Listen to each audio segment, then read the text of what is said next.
విశాఖ పెందుర్తి స్థానిక 96వ ward గాంధీనగర్లో Sairam lucky draw మరియు శ్రావణ మాసం వరలక్ష్మి చీటీల పేరుతో సుమారు 14 కోట్ల రూపాయలు చీటీల పేరుతో కంచి మాధవి మోసం చేసిందని బాధితులు మీడియా ముందు ఆవేదన వ్యక్తం చేశారు. లక్షలాది రూపాయలు అన్యాయంగా దోచుకు తిన్నారని బాధితులు వెల్లడించారు. తక్షణమే తమకు న్యాయం చేయాలంటూ బాధితులు పోలీస్ అధికారులను కోరారు.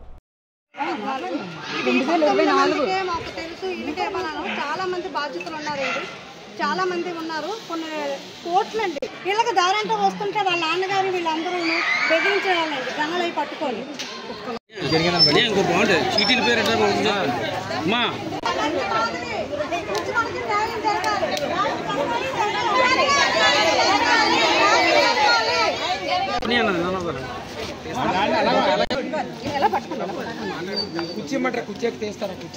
అలా పట్టుకుని చూపించండి అమ్మ. అందరూనే కదపకండి, మీరు అమ్మా ఏటమ్మది అటు ఇటు అమ్మా వెనకారా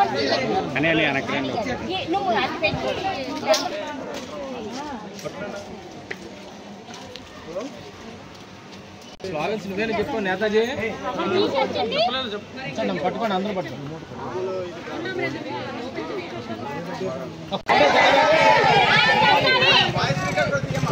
అనండి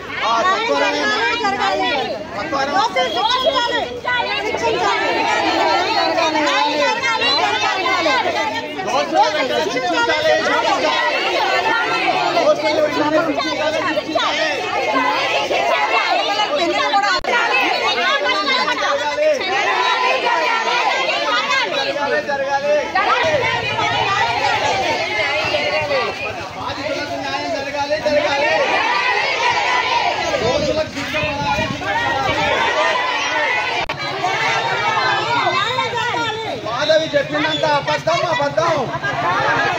మాధవి చెప్పినంత అబద్ధం అబద్ధం.